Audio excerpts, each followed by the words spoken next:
Alhamdulillah, salatu wassalamu Rasulullah. Perkara kedua yang menunjukkan urgensinya kita mempelajari tentang amalan hati, itu bahwasanya pahala yang Allah berikan itu bertingkat-tingkat. Dan tingkatan-tingkatan pahala pada satu amal yang sama bisa berbeda-beda kembali kepada perbedaan hati, perbedaan amalan hati. Oleh karenanya Bakar Al-Muzani rahimahullah pernah berkata, "Ma sabaqahum Abu Bakrin bi kathrati siyamin wala salatin, walakin bi syai'in waqara fi sadrihi."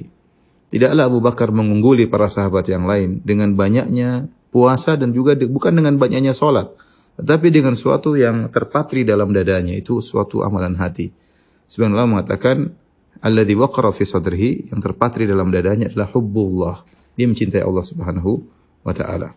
Demikian juga Fatimah bintu Abdul Malik, istrinya Umar bin Abdul Aziz rahimahullahu taala. Ketika Umar bin Abdul Aziz telah meninggal dunia, dia ditanya tentang amalan suaminya, ya. Maka apa jawaban istrinya? Wallahi ma kana bi aktsarin nasi salatan wala bi aktsarihim siyaman.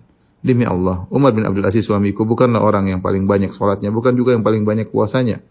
Walakin wallahi ma ra'aitu ahadan akhwafa lillahi min Umar. Tetapi demi Allah, aku tidak pernah melihat seorang pun yang lebih takut kepada Allah seperti Umar bin Abdul Aziz. Ini menunjukkan bahwasanya amalan hati punya pengaruh, ya, menjadikan pahala ganjaran menjadi besar. Dalil yang menunjukkan akan hal ini sangat banyak. Di antaranya ketika Rasulullah SAW berbicara tentang pahala salat, ya. Kata Rasulullah SAW, "Inna rajula la yansarifu min salatihi wa ma kutiba lahu illa usyruhu aw tus'uhu aw thumunuhu." Sampai Nabi mengatakan illa nisfuhu. Kata Nabi SAW, tidaklah seorang selesai dari salat kecuali tercatat baginya tidak seluruh amalan salat dia dapat 100%, tetapi dia mendapatkan catatan pahalanya cuma 1/10 salatnya, atau 1/9-nya, atau 1/8-nya, atau 1/7-nya, sampai Rasulullah mengatakan atau setengah pahala salatnya. Kata para ulama, karena ini berbedaan pahala salat ini kembali kepada kekhusyuan. Semakin seorang khusyuk dalam salatnya, maka semakin tinggi pahalanya.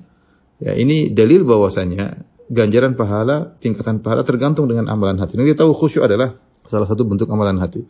Kemudian juga dalam hadis yang masyhur disebut hadis sahibul bitaqah, yaitu Nabi SAW mengatakan, yusahu bi rajulin min ummati yaumal qiyamati. Dipanggillah seorang dari umatku pada hari kiamat. Fayunsyar lahu tis'atun wa tis'una sijillan, kemudian dibentangkan baginya 99 catatan kemaksiatan. Kullu sijilin madul basar, setiap catatan sejauh mata memandang, isinya maksiat terus. Maka dia menyangka dia akan binasa, ya. Kemudian kata Allah Subhanahu wa taala, sungguhnya kau memiliki satu kebaikan di sisi kami. Maka dikeluarkan kepadanya suatu kartu tertulis la ilaha illallah. Maka dia berkata, ma hadhil bitaqah min haula'i sijillat. Ya Allah, apa pengaruhnya kartu ini dibandingkan dengan 99 catatan amal maksiat yang setiap catatan gulungan dibentangkan maka sejauh mata memandang, dibandingkan kartu kecil la ilaha illallah. Maka dikatakan kepadanya, innaka lan tuzlamal yaum, kau tidak akan dizalimi pada hari ini. Ketika ditimbang, ternyata kartu la ilaha illallah lebih berat daripada catatan maksiat tersebut. Dan ini luar biasa, ya. Dan kita tahu setiap orang Islam punya kartu ini. Setiap kita punya bitaqah, punya kartu la ilaha illallah. Tetapi kualitasnya berbeda-beda. Semakin seorang kuat, semakin tinggi tawakalnya, semakin tinggi keikhlasannya, maka akan semakin berat kartu la ilaha illallahnya kalau ditimbang pada hari kiamat kala. Ini dalil bahwasanya ganjaran berbanding lurus dengan kuatnya amal hati seseorang. Demikian juga kisah tentang seorang wanita pezina yang dia memberi minum kepada seekor anjing. Bainama kalbun yutifu bi raqiyatin kada yaqtuluhu al-atash idh ra'athu baghin baghaya bani Israil.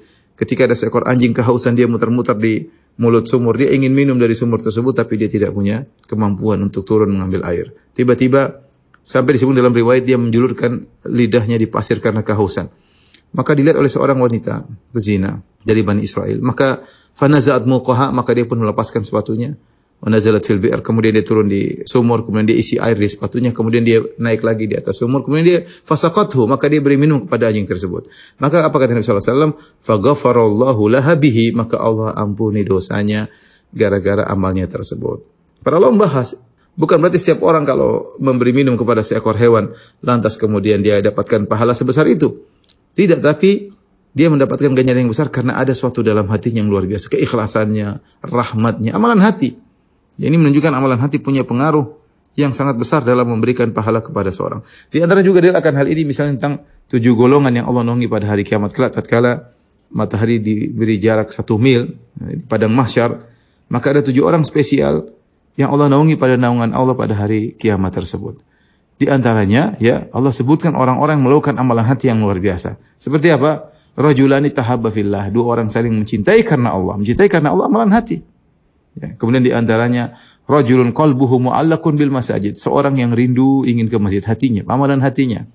Ya, di antaranya seorang yang dirayu oleh wanita yang cantik, jilitan, kaya raya, kemudian dia tolak, dia berkata, "Inni akhafullah," aku takut kepada Allah, takut kepada Allah. Ya, amalan hati. Di antaranya seorang bersedekah dengan tangan kanannya, dia sembunyikan sampai tangan kirinya tidak tahu apa yang disediakan oleh tangan kanannya. Itu apa? Saking ikhlasnya, amalan hati. Kemudian di antaranya rajulun dzakarallaha khalian fa fadat ainah, seorang bersentuhan kemudian dia ingat Allah Subhanahu wa taala maka dia pun menangis. Ini juga karena apa? Karena amalan hati, ya. Jadi ternyata amalan hati ini punya pengaruh menjadikan pahala besar suatu amal, ya. Jadi bisa jadi seorang beramal yang sama tapi pahalanya jauh berbeda. Sebagaimana dijelaskan oleh Ibnu Taimiyah rahimahullahu taala, bisa jadi dua orang salat berdampingan, ya, mungkin di saf yang bersama, cara salatnya sama, ya, tetapi pahala di antara mereka berdua jauh antara langit dan bumi. Kenapa? Karena perbedaan amalan hati. Karena perbedaan amalan hati. Oleh karenanya, ikhwan dan akhwat yang dirahmati Allah Subhanahu wa taala, kita tiap hari menjalankan ibadah, menjalankan amal-amal saleh, ya, maka perhatikan hati kita. Tata hati kita, manage hati kita agar kita memiliki amalan hati yang kuat sehingga pahala yang kita raih dari amalan-amalan zahir menjadi sangat besar berdasarkan kuatnya amalan hati kita. Wallahu